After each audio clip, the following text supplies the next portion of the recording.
qui ont adopté des enfants RD congolais a rencontré ce mercredi le député national Pius Mwabilumbayo Mukala sur la table des échanges, leur plaidoyer pour l'obtention des autorisations de sortie en faveur de leurs enfants adoptés qui attendent de fêter Noël en famille aux États-Unis d'Amérique. C'est un reportage signé David Fidel Ouzolo Yannick Bilamou.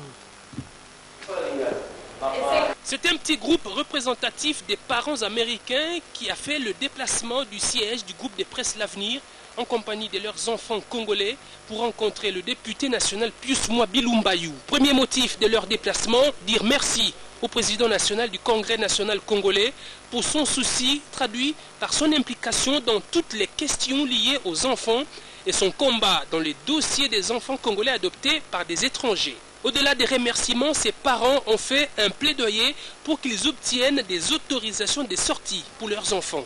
Oui, nous sommes contents et encouragés parce qu'il a dit le gouvernement et l'Assemblée nationale, il essaie de nous aider, il veut nous aider. Il aime les familles, il aime nos enfants comme nous aimons nos enfants.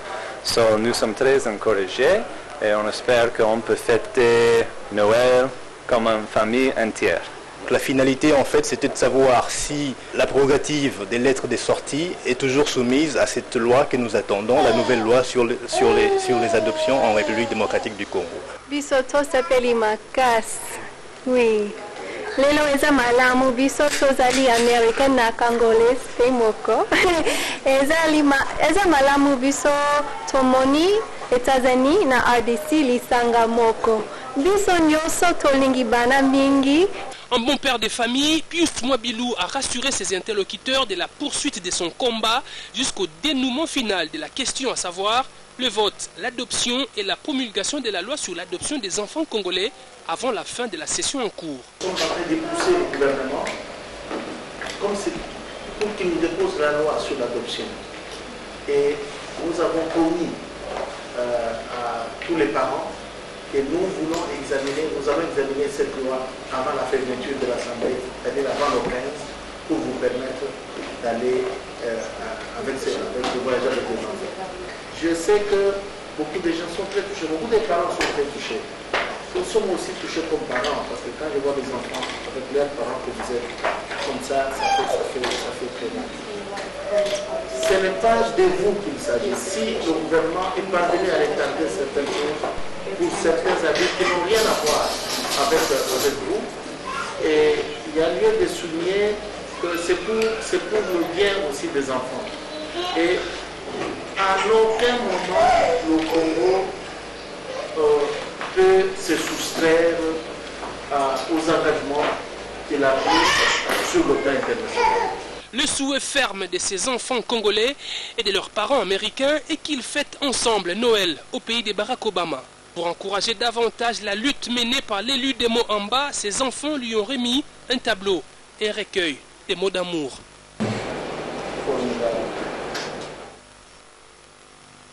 Ouvrons le chapitre dialogue. Le Congrès national congolais CNC soutient indéfectiblement le dialogue annoncé par le chef de l'État au cours d'une matinée politique au siège de ce parti politique. Le président national du CNC a motivé ce soutien d'un processus électoral apaisé, passant par plusieurs préalables dont l'enrôlement de nouveaux majeurs Gladys Bananga et Jean-Pierre Kayembe.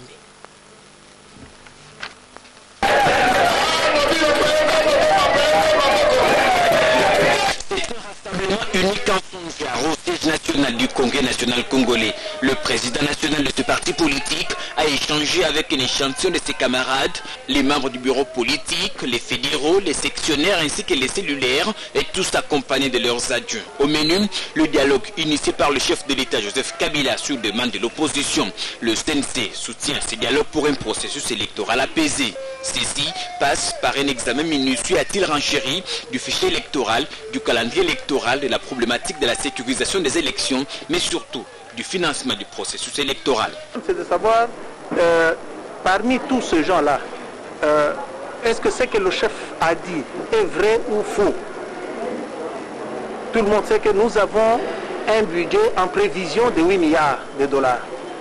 Mais lorsque on mobilise les recettes, et il est de tradition, d'ailleurs vous le savez très bien, que chaque année lorsque nous remet le projet de loi sur la réduction des comptes ou sur l'exécution du budget même, le rapport, vous savez que nous nous rendons compte que le gouvernement ne mobilise que pratiquement 55% de ce qu'il nous présente comme prévision budgétaire. Est-ce que c'est mauvais qu'on se mette ensemble pour dire, bon voilà, ok, sur les 5 milliards qu'on nous donne là, qu'est-ce qu'on fait? Est-ce qu'on mobilise les 1,2 milliard qu'on n'a pas, qui ne sont pas dans un coffre? Ça, il faut dire ça à la population. L'honorable Pius Mabul Maïmoukala a précisé que les promesses faites par les partenaires ne sont généralement que fallacieuses. Sur 1,2 milliard de dollars de budget électoral, un partenaire n'a promis que 20 millions. Entre-temps, l'enrôlement de nouveaux majeurs est un impératif car les jeunes du CNC exigent leur enrôlement pour aller aux élections. Occasion pour le président national du CNC de remettre officiellement les symboles du parti aux pionniers de l'indépendance ayant participé à la table ronde de 1960. Pierre Yantoula Boudina, ancien African Jazz, en a reçu aussi pour son collègue Brazo Sampéchi. L'ambiance était à son comble car visiblement le message a été reçu 100% et les militants du CNC ont promis de faire échec à quiconque s'opposera au dialogue jugé comme salutaire pour la République au Congrès national congolais.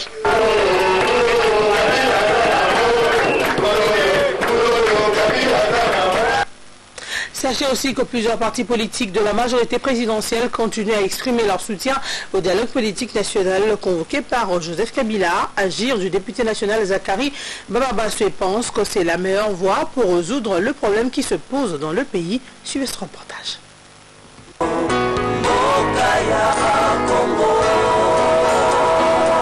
Déclaration politique de l'Alliance générale pour les intérêts de la République, Agir en sigle.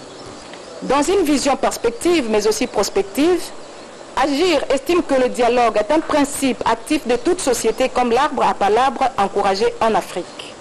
Une telle rencontre vise l'harmonie sociale et est considérée comme principe constructeur de la démocratie. Agir soutient le dialogue convoqué par le chef de l'État, car les interrogations sur la fiabilité et l'inclusion du fichier électoral, l'expiration du calendrier global, comme tout le monde le sait, les scrutins prévus au mois d'octobre dernier n'ont pu avoir lieu et suscitent des divergences. Le financement des scrutins et la sécurisation du processus nécessitent une rencontre autour d'une table pour décrisper le climat politique.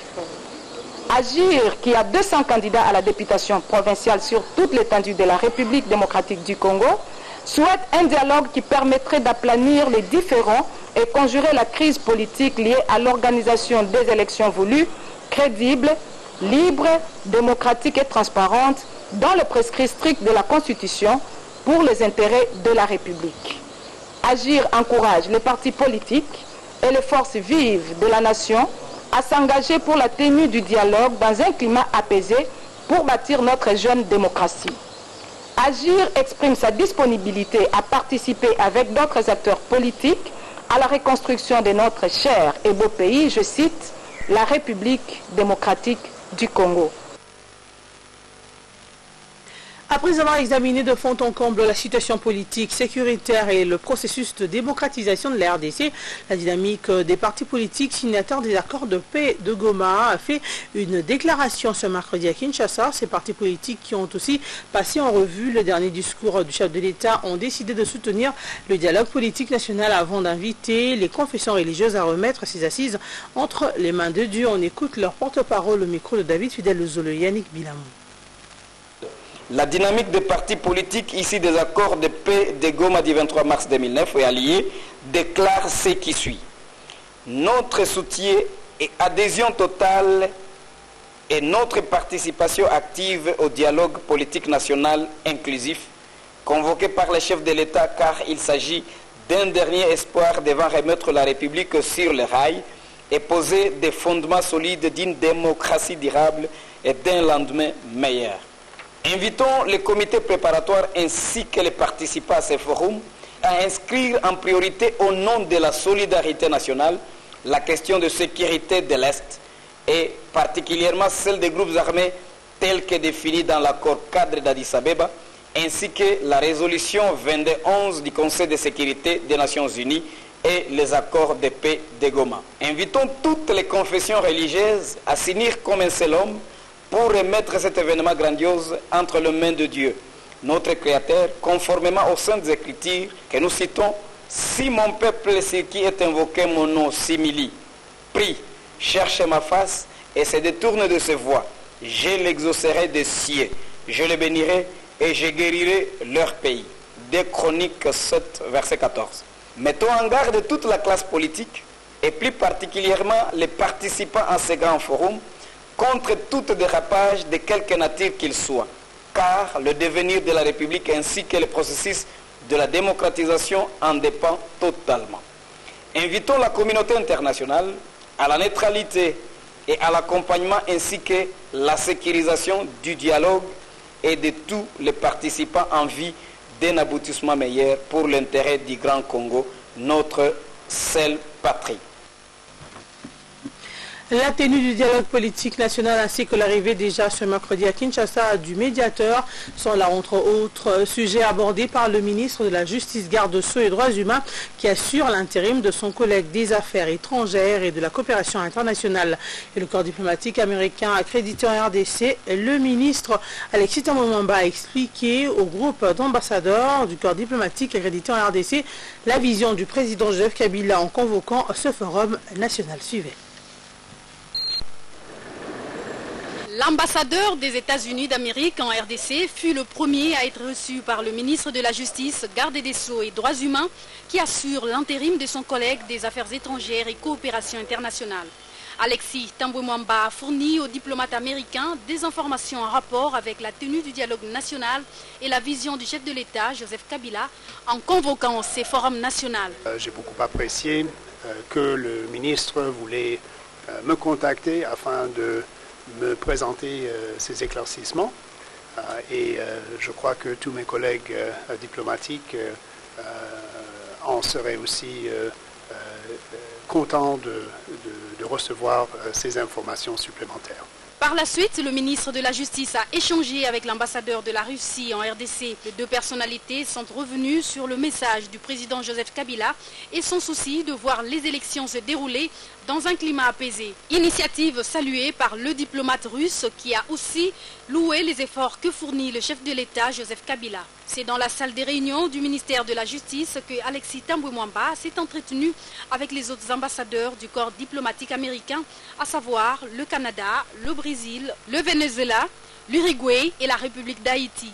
Le numéro 1 de la justice, Garde des Sceaux et Droits humains a communiqué le message du chef de l'État, Joseph Kabila, sur le dialogue national. Le groupe d'ambassadeurs du corps diplomatique américain a été aussi informé du format ainsi que des participants à ce forum national. Le ministre nous a informé qu'aujourd'hui même, le médiateur international doit arriver à Kinshasa et son nom va être annoncé à nous tous bientôt. Nous attendons ces dialogues évidemment. De ma part, le gouvernement du Brésil, nous sommes plutôt un pays qui observe la scène et donc nous accompagnons avec intérêt. Je pense que mes collègues aussi nous accompagnent tous et évidemment que nous allons avoir des positions après la finalisation de cet exercice. Après le corps diplomatique américain, le ministre Alexis Thambwe Mwamba va s'entretenir ce jeudi avec celui de l'Asie, toujours sur la tenue du dialogue politique national. Contrairement à l'UDPS, en convoquant le dialogue politique inclusif, le chef de l'État n'est pas jugé parti. Il n'a pas non plus établi l'ordre du jour du dialogue. La précision est de Lambert Mendo Malanga. Le porte-parole du gouvernement l'a annoncé au cours de la conférence de presse animée le mardi. Il réagissait à la position de l'UDPS Tshisekedi au message de la SENCO du 24 novembre avant d'évoquer le contentieux avec certains partenaires de l'ONU, Jacques-Olivier Moulouba et Francis Siamondele. Dans son franc-parler légendaire, Lambert Mende a d'abord fait une mise au point. La RDC n'est pas en crise, contrairement à l'image alarmiste présentée par d'aucuns dans les médias. Le pays est gouverné avec des défis sécuritaires et d'ordre public.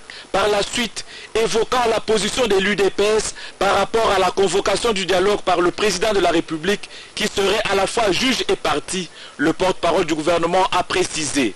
Il n'est pas approprié, nous le pensons, d'affirmer qu'en convoquant le dialogue politique inclusif, le président de la République serait à la fois juge et parti, comme nous l'avons lu dans ce communiqué. Le dialogue politique inclusif n'est pas un tribunal. le dialogue politique inclusif national n'a pas pour fonction de juger ou de condamner qui que ce soit.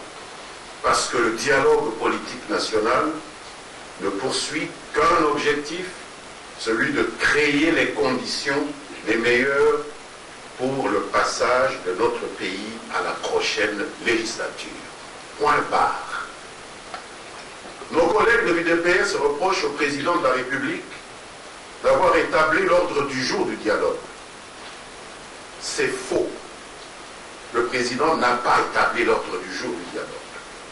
Le président s'est contenté d'évoquer les questions qui se posent à la nation dont il assume la haute gestion.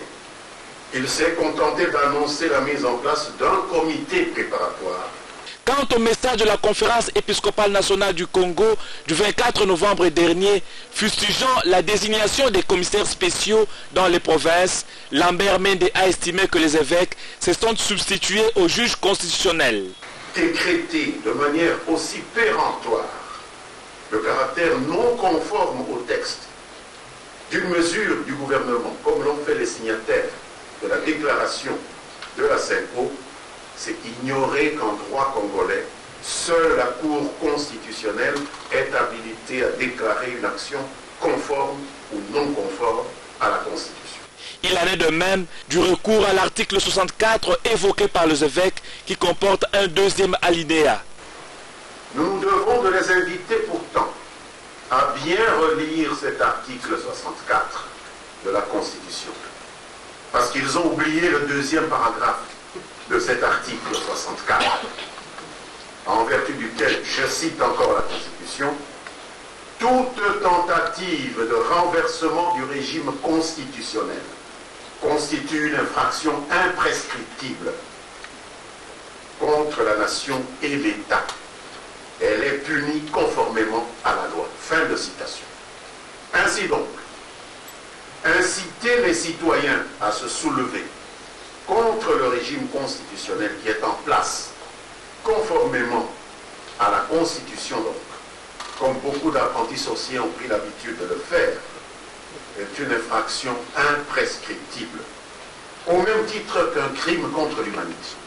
Pour Lambert Mende, la seule voie de paix pour la RDC réside dans le dialogue inclusif. Le porte-parole du gouvernement a également fait allusion au contentieux entre le gouvernement et certains partenaires de l'ONU au sujet de la protection de la main-d'œuvre nationale. Et de son côté, le procureur général de la République, Fleury Kabange-Numbi, hausse le ton et met en garde tous ceux qui exploitent abusivement l'article 64 de la Constitution. Le PGR qui réagissait au sujet des déclarations qui se distillent de façon ininterrompue dans la presse. Il souligne qu'il n'existe pas un individu ou groupe d'individus qui tentent de prendre le pouvoir par force en RDC. À l'heure actuelle, Martin Kayembe et Sylvain Bété nous en parlent. La loi doit avertir avant de frapper, d'autant plus que nul n'est censé l'ignorer. C'est par ce rappel que le procureur général de la République, Fleury Kabange-Numbi, a mis en garde ceux qui incitent à la violence en interprétant abusivement l'article 64 de la Constitution. À l'heure actuelle, il n'existe pas un individu ou un groupe d'individus qui tentent de prendre le pouvoir par la force, dixit Kabange-Numbi Fleury. La convocation du dialogue et la tenue de celui-ci ne doivent aucunement servir de prétexte pour inciter la population à la violence. Point n'est besoin de rappeler que pour l'heure, notre pays, la République démocratique du Congo, est gouverné par les institutions démocratiquement établies et ce, conformément à la Constitution.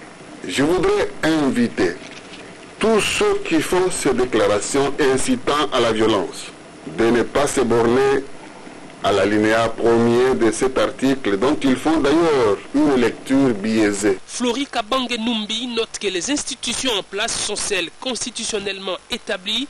L'appel à la résistance et au trouble ne peut pas se concevoir. Pour éviter les débordements et les troubles à la paix publique que peuvent entraîner ces prophéties de malheur, j'ai jugé opportun de prévenir l'opinion sur les conséquences éventuelles de ces fluides de déclarations qui se distillent de façon ininterrompue dans la presse tant audiovisuelle qu'écrite. Le PGR demande à tous de lire l'article 22 de la Constitution qui garantit le droit à la liberté de pensée, de conscience et de religion et prévoit la réglementation de cet exercice par la loi. Du côté de l'Assemblée nationale, le ministre des Travaux publics et Reconstruction a fourni des explications claires au sujet de la route de la paix qui va de la commune de Matete à Kisenso suite à la question orale lui adressée par le député national Néron Mbungu.